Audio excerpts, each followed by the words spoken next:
All right. Hello, everyone. Welcome. I'm so glad you're here. My name is Jackie Zace. I recently joined the SRE Network as Senior Director of Programs and Engagement. It's an honor to be opening this gathering with you today as we move into the high holiday season. For those of you who may be new to SRE, including me, the SRE Network mobilizes Jewish organizations to advance gender equity and create safe, respectful, and equitable workplaces and communal spaces. We are connectors, conveners, and amplifiers, lifting up the wisdom of our network, curating resources, and supporting leaders and organizations who are building Jewish spaces where everyone can thrive. The Torah of SRE was created to bring Torah into the center of this effort, reminding us that the call for equity and belonging is not only a modern imperative, but also an ancient one. This resource was created by two remarkable educators, Dr. Guila Benchimol, SRE's Senior Advisor of Research and Learning, and Rabba Yaffa Epstein, Senior Scholar and Educator in Residence at the Jewish Education Project. They recently explained in their op-ed for eJewish Philanthropy that the Torah of SRE is a way to model our values through Jewish wisdom, grounding the urgent work of gender equity in the timeless language of our tradition. The season we're in makes this resource all the more meaningful. As we approach the high holidays, we are invited to reflect: who do we want to be in the year ahead? How do we move from intention to practice? What commitments do we want to carry with us into 5786? We know that this work cannot wait. Creating a Jewish communal landscape that is safe, respectful, and equitable requires both action and deep reflection, and the Torah of SRE helps us do both. So today, Gila and Yafa will guide us through a learning experience rooted in justice, kindness, and humility, inviting each of us to carry these values into our year ahead. As we move into learning together, I invite you to see this both as an opportunity for reflection and a tool for action. May the insights we uncover today deepen our awareness, inspire our commitments, and help each step more fully into this high holiday season and into a new year rooted in the values that guide us at SRE and across Jewish tradition. So thank you again for joining us, for bringing your full selves, and for being part of this collective. And together, may we enter 5786 with clarity, courage, and commitment. Before we dive in, just a couple of logistics. Today's session is being recorded. We'd love for you, I see many of you doing so, introducing yourself in the chat, and feel free to share thoughts and questions along the way in there as well. There'll be, both a presentation portion and a time for discussion. And during those parts, please feel free to come off mute and join in the conversation. And know that everyone is welcome here, whatever your level of Torah knowledge. Jump in from wherever you're starting. So I'm gonna turn it over to Yafa. Wonderful. Thank you so much, Jackie. Hi, everyone. It's such an honor and a privilege to be here with you all. And I just want to express a lot of gratitude to the SRE Network for having this conversation, but even more so for demonstrating to the whole Jewish communal world, what it means to really think about how we ground our values in ancient Jewish wisdom and in modern Jewish wisdom. And it's just such an honor. And a huge thank you to my co-conspirator, Dr. Guila Benchimol. It's just really my chavruta, my friend, my teacher. Such an honor to work with you and to build this together with you and with all of you. So thank you so much. I'm so excited to be thinking about this Torah of SRE that we created. In the context of the high holidays and in starting a new year and in taking a time to reflect, as Jackie mentioned to us. And I wanted to share, and if we can move to the next slide. Thank you so much. I wanted to share one of my sort of favorite pieces of Jewish text on the high holidays. And when I brought it to Gila, she was like, "Oh my gosh, this is so perfect for this session," and is really part of her thinking as well. So we're really on the same page. in that it speaks about this idea. This is Amar Reish Lakish, Gdolat Shuva, Shez Donot Naasot Lo Kischuyot. Reish Lakish said, great is repentance, as one's intentional transgressions are counted for them as merits. And it's a really incredible idea, because what really this text is teaching us is that um, what we have done doesn't necessarily define us. And in the high holiday season, it's a time when we're looking inward, and um, we're not just looking inward individually, but we also need to do it at a communal level and at an institutional level. And one of the questions that we really want to think about together with you over the next hour together is, what does it mean to look critically at our behavior, at our policies, at our structures, at our institutions, and think about how can we be better? But one of the things I think that happens specifically at this time of year is we can get stuck on the mistakes of the past. We can allow them to define us. But tshuva, repentance, and really the gift of this time of year is to say, we don't actually have to be defined by what was. We can learn from what was and make a different choice for the future. So really, repentance is fundamentally an act of hope, an act of restoration, an act of repair. And that's really sort of what we're going to talk about together, this idea that we can look inward and we can make things different in the coming year on a personal level and on a communal level. So with that, I'm going to pass it over to my dear friend, Dr. Guila Benchimol, to talk more about the Torah of SRE at large. Thank you. Thank you, Rabba Yaffa. And thank you all for taking time today to be with us. We know it is such a busy time of year for everyone, and the fact that you are here for this hour means a lot to Rabba Yaffa and I.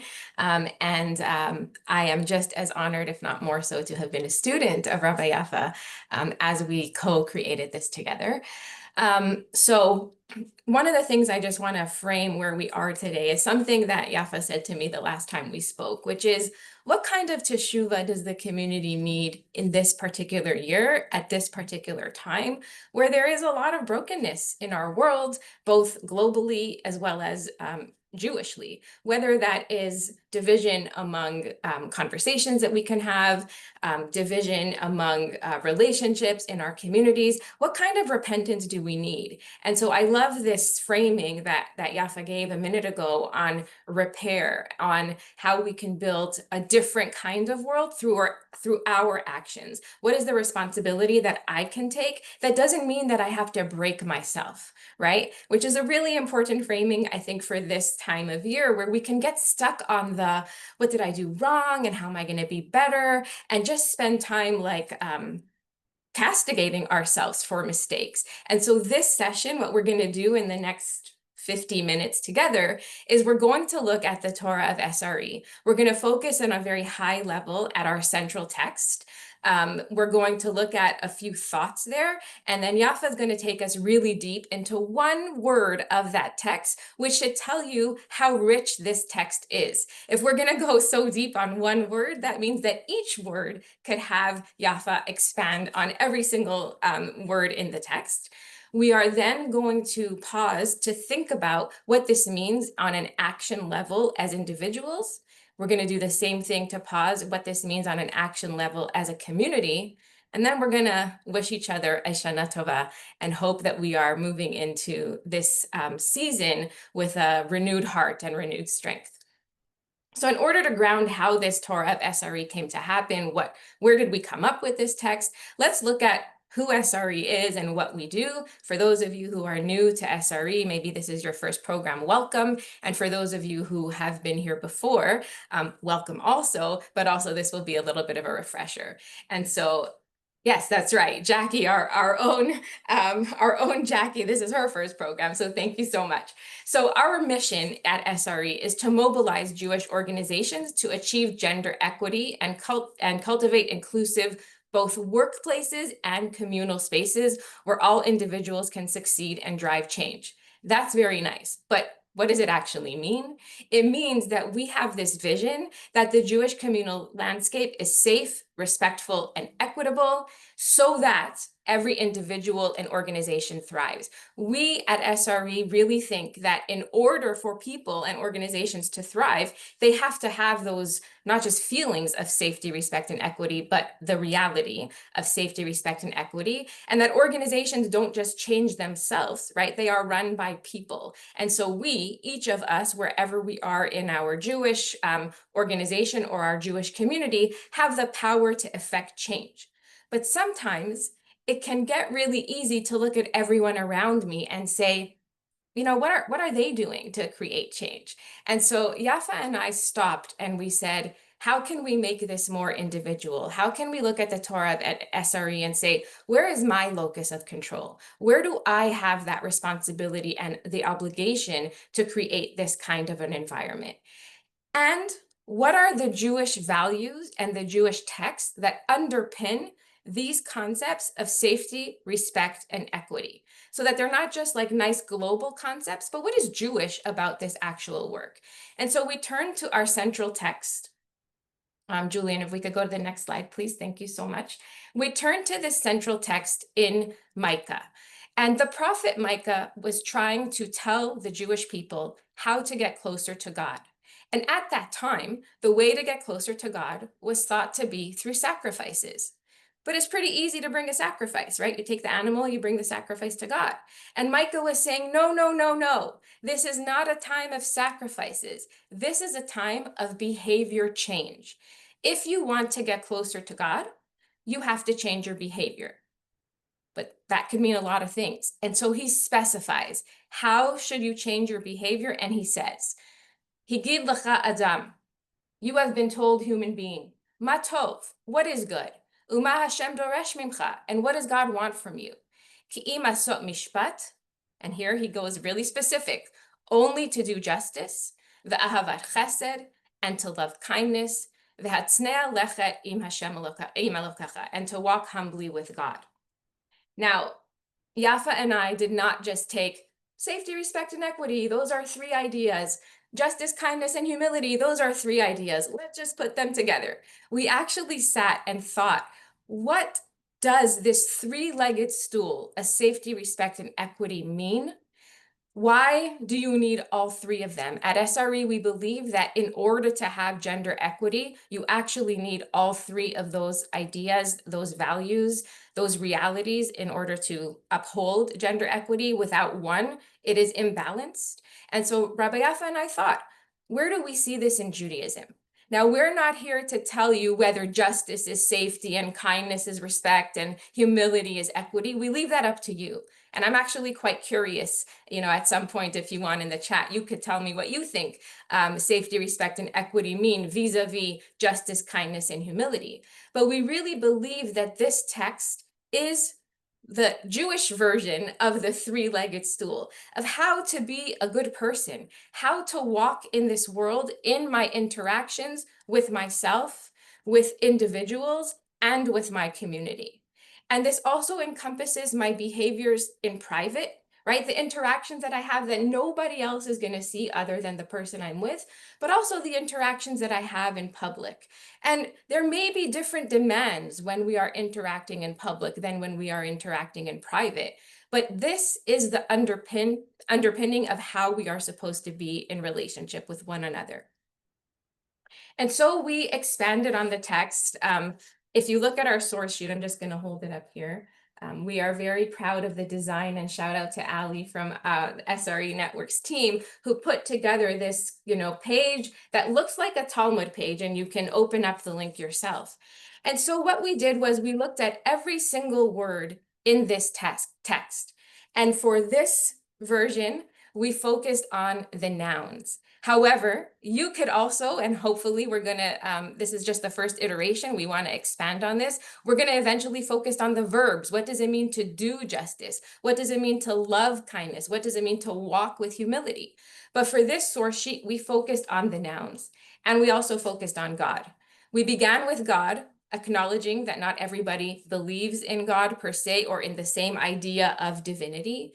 But what we said was, what does the Torah tell us about this idea of God and creating man in God's image, which is that we have to see the humanity in one another, right? And so if you look at every single one of the texts, I just want to call out one thing from every single noun here, and then I'm going to pass it over to Yaffa to help us dive deep into what does justice mean.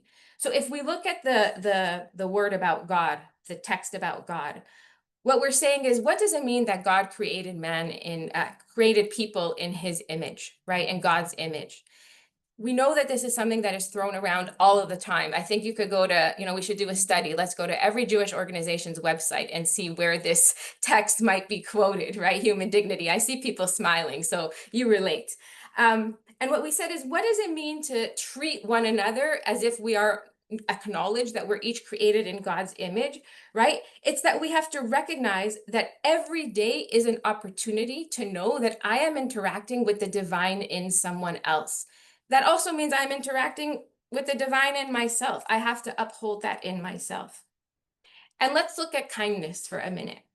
Kindness, we even actually, after we presented this the first time, a person said, like, can you go a little bit deeper into kindness? Kindness, the way we talk about it, can just sound like a nice way of being, but it's more. And in the text we have in the source sheet, what we are told is, what does it mean to be kind? It is to actually mimic the divine. If you want to be kind, you have to mimic the divine. What does that mean? How are we told God has treated others? That is how we should treat one another, right?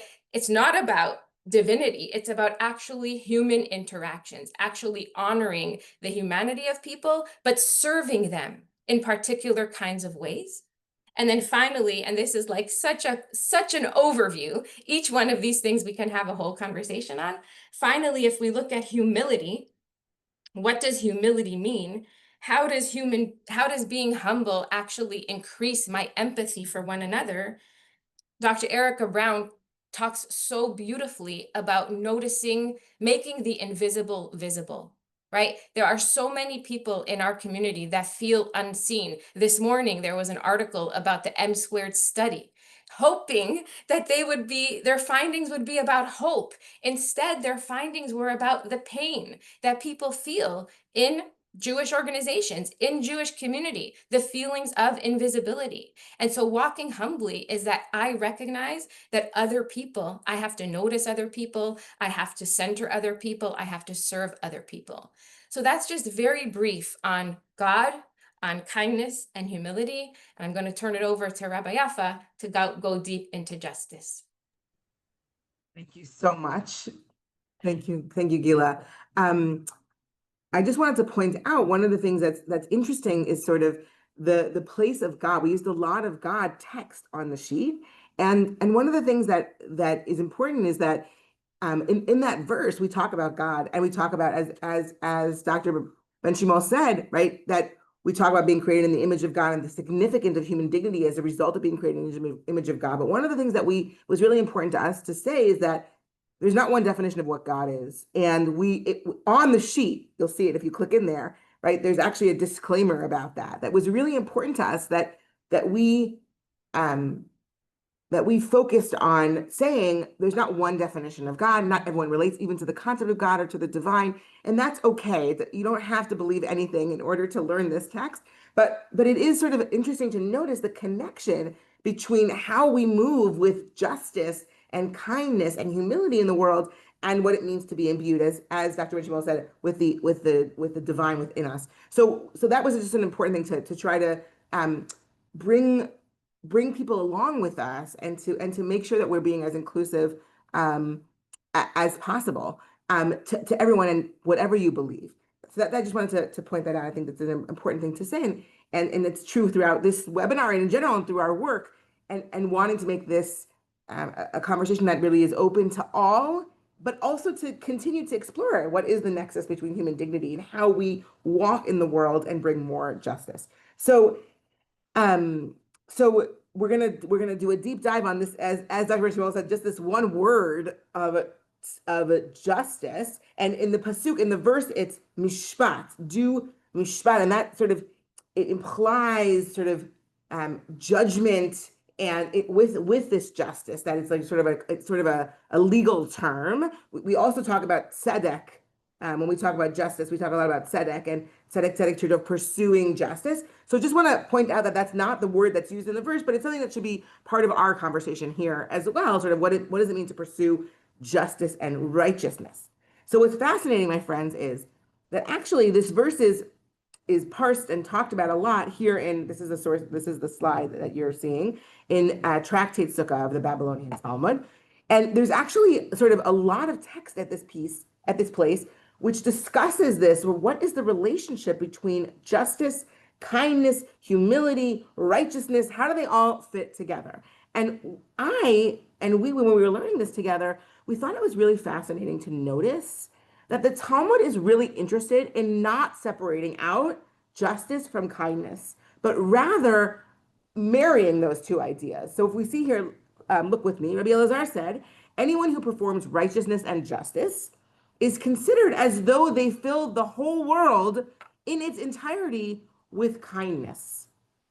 As it is stated, God loves what is right and just. The earth is full of kindness of the Lord. So you see the rabbis there are playing on, if you do what is right and just, then the earth is full of kindness, right? You see that's of course, that doesn't have to be what that text means, right, my friends? That's the rabbinic gloss on that text, and we could have it mean lots of different things. That's the beauty of interpreting text and learning Torah. But that's how they understand this verse, right? And Rabbi Elazar, anyway, understands this verse. And we were very struck by this idea that righteousness and justice fill the whole world. Right, great question, Naomi or Nomi. Right, is it that if you do this, then this is the result? Or sort of, right, more this and this go together in the world? I think that's a great question. Is it causative? It seems as though, right, it seems as though they're the same thing in a certain way, according to Lazar, I would say. That's sort of how I would read this. Of course, we can talk about this so much more. The whole session could be just on this one sentence. But I think it's a great question, and there's a lot of interpretation that's worthy here. But I think it's really a fascinating thing, because if I were writing this sentence, I would say, one who performs righteousness and justice is considered as though they filled the whole world with truth, right? Sort of, usually I think we think about justice as very black and white thinking, right? Truth, not truth, falsehood, right? Justice, right? Evil, right? Or something like that, right? So it's what's interesting here is that no, the result of justice, according to this text, is that there's more kindness, there's more goodness, right? If we can say this is right and wrong, we can say this is wrong. It's not that we bring out more rightness, it's that we bring out more kindness, more empathy. And we have to think about when we are pursuing, I think what's interesting to me to think about is when we are pursuing justice, are we doing it with kindness? Or are we doing it with sort of a holier than thou, right? Sort of, oh, we're right, you're wrong, us versus them mentality? Or are we saying, no, what guides our justice work and bringing out more goodness in the world, more righteousness in the world, is actually compassion. I'm gonna go on to Rabbi Rachel Barenblatt, who wrote a beautiful piece on this idea. Can we go to the next slide? Thank you. And she writes about, she actually writes it in the context of a piece that she wrote for Trua on the high holidays, actually. And she writes here, justice shall you pursue. Doesn't end there, she says, right? That's our famous slogan. A lot of us probably know that slogan.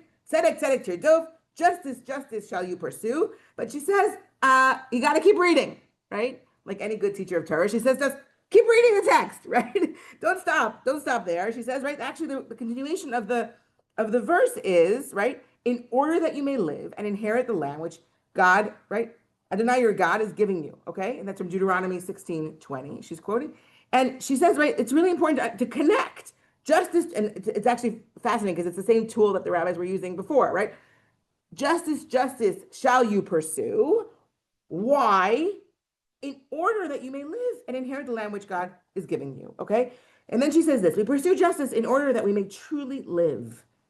Justice brings more life. I mean, I think it's a really interesting, we said before, it brings more kindness, but she's saying something else here also. It also is good. It also gives us life. It also is sustaining, right? In order to live life to its fullest, we need to work toward a world that is just, And that requires all of the empathy that we can cultivate. So this question of there is a big question here in both of these sources, I think, about causation. But one of the things that she says here is when we build a just world, we live a good life. The way to build a just world, she's teaching us, right, is to cultivate empathy. I get to justice through empathy, not through saying, you're wrong, I'm right. You're acting badly, I know the truth, right? That's not how we actually get to justice, but actually through this sort of radical, it's a radical idea, I think, right? That when we cultivate empathy, we actually are able to bring more justice, build a world from that place of justice. I also think she's saying something else here that is really powerful, that is really interesting, which is it's also good for us. It also gives us a good life. Like when we cultivate empathy and build a world that is just, it's good. It's good for us. We're living the kind of life that we can and should be living. Okay, Julie, next slide. Thank you so much. And now we're going to put one more piece into all of this. Rabbi Abraham Joshua Heschel, in his critically important work, The Prophets, right, where there's a lot of talk about righteousness and justice, because, right, and the prophetic vision of what it means to build a just world. And this is one tiny excerpt of a grand, important philosophy and theology. But he says here, justice exists in relation to a person and is something done by a person. An act of injustice is condemned, not because the law is broken, but because a person has been hurt. So injustice isn't about an objective, right, legal code, right and wrong. No, it's about the result of the bad behavior. And that's what we should be focusing on. And it's an interesting question, I think, because who we're having empathy for is a really important question here. Here it's very clear that the empathy that he's asking for here is the person who has been hurt, right? What is the image of a person? A person is a being whose anguish may reach the heart of God. Okay? So in other words, what are we thinking about here? He's saying, I want you to think about the person who has been hurt, to garner empathy for that person who has been hurt, right? And that part of what we are noticing and paying attention to is that this is a human being, and the human being has this capacity to reach, so beautiful, the heart of God, right?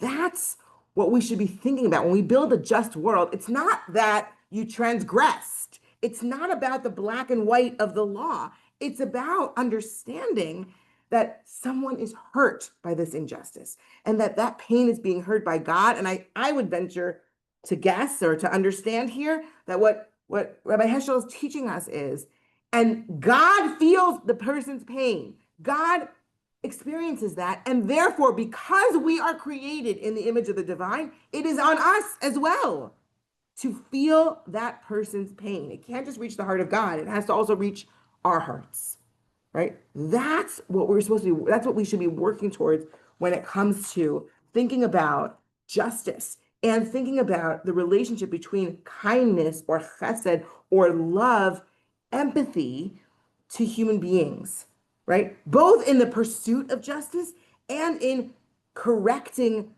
any injustice. Both of those demand our attention, our cultivating of empathy, our own emotional responses to that injustice. Gila, do you want to add anything? Anything you want to add to this? Anything you think I'm missing? Not about the Torah piece, but a little bit just to go meta for a second. So for those of you who have been at SRE programs in the past, you might be thinking, wow, this is really different. I've never learned Torah in this way at an SRE session. I'm used to talking about the standards, or I'm used to talking about policies. I'm used to learning about how to conduct investigations. But this is the crux of all of that work, right? our organizations, our Jewish spaces cannot just be about checking off the standard, the legal route that Rabba Yaffa mentioned, but it's about how are we in relationship to one another. Every single noun that we have talked about today, and especially listening to Rabba Yaffa dive deeply into justice, is about seeing, honoring, cultivating a better world through my behaviors and relationships with other people, and understanding how that brings more justice, kindness, and humility in the world, and their interplay with one another in the same way that we believe safety, respect, and equity interplay with one another. So I hope that as you're listening, you're making the connections of why this is both an SRE program about safety, respect, and equity, but also a way to help us prepare for the high holidays that are coming up. That's all I wanted to add. Beautiful. Thank you so much. Beautiful. Okay, I'm going to turn it back to you to take us into the individual reflection. Okay, thank you. So if, as Rabbi Yaffa said, empathy is a path to justice, one of the paths to kindness is action. And all of what we are talking about is about action. This is not theoretical, just be nice in theory, right? This is about what does that actually look like? And so now we're going to turn to preparing ourselves for the high holidays that are coming up.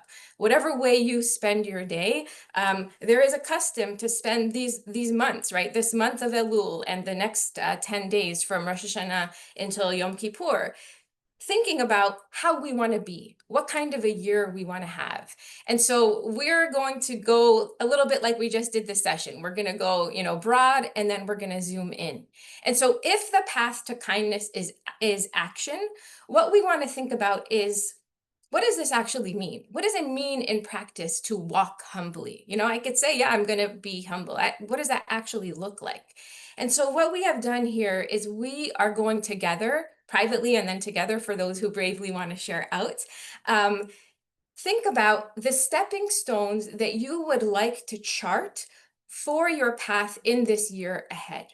And so what we have done is we've given you big categories, big ideas: do justice, give back, be generous, believe in change. These are big ideas that I don't really know what they mean in my individual life, but they sound really inspirational, and I get excited when I look at them. And so we just want to ask you to take a minute, and we even have a worksheet. You can fill it out.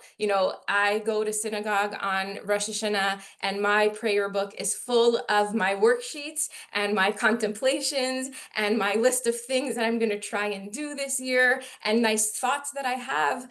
And so you're welcome to take it to synagogue. If you go to synagogue, you're welcome to just sit for 5 minutes before the new year arrives and say, how do I want to chart my path in the coming year ahead? We're going to give you that time today, but you can further work on it later in this worksheet that is in the chat.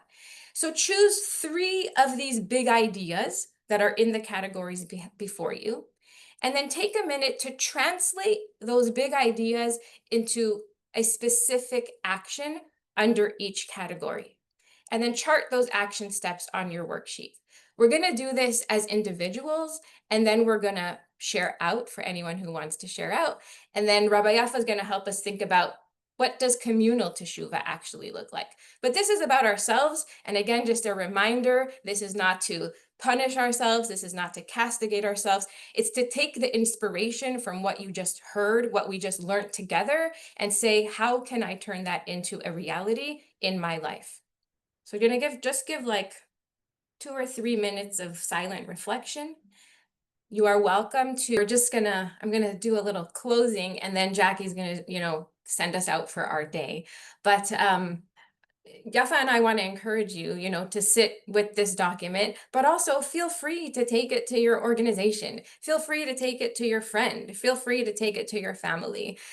You can use it as an accountability buddy plan. You can use it however you want. You could say, this is something I learned and I want to share it with you. Yaffa and I are hoping to continue building out this Torah, that this should not be the final version of it, but that we actually want to, as I said before, build with the the verbs as well as the nouns. So I just want to end with one thought that I heard from a session that I went to yesterday by somebody named Rabbi Shaffel. And he said that at this time of year, it's very easy for us to like make these big plans of how we're going to change, right? And we're going to look at these stepping stones and we're going to make this big agenda for ourselves. But he said that actually real change comes from noticing. What do I need to notice? And so I want to go back to what Danielle said and say, what do you need to notice to both fill your cup, but also move yourself forward at a rate that allows you to push yourself just enough, right? Not too much that you're going to break and not too little that you're just complacent, but just enough. And look at these stepping stones as a way to, what do I want to bring attention to in the coming year so that it fills my cup, that I also can create change. And so I just want to bless us all on behalf, Rabbi Yaffa, if it's okay, on behalf of the both of us, that we should both be part of creating and also belonging to a world that is more just, full of loving kindness and humility, and that is also safe, respectful, and equitable. And we wish you all a wonderful, wonderful new year. I'm going to turn it over to Jackie, but with huge gratitude to Rabba Yaffa and to all of you and to the SRE team and Jewish Education Project for their support in this really work of heart that I did with you, Rabba Yaffa. Jackie. Yeah, amazing. Thank you all again for being here today and bringing your wisdom. Again, thank you, Dr. Guila Benchimol and Rabba Yaffa Epstein and the whole SRE team. Before we close, we'd love for you to take a moment to fill out our survey that we'll share with you in the chat. Don't worry, it will be in the follow-up email as well. But your reflections really help us grow and continue to offer, what the field needs most. And SRE, we believe that change starts with conversation, education, and courageous leadership. So please know that our team is always available to connect, whether you're looking for partnership, support navigating challenges, or ways to make your organization more inclusive and welcoming. Our team and our advisors are here to help you foster safer, more respectful, and equitable workplaces. So please reach out to us. We'd love to partner with you. And with gratitude and appreciation, we conclude today's session, wishing you a reflective and meaningful high holiday season ahead. Thank you so much.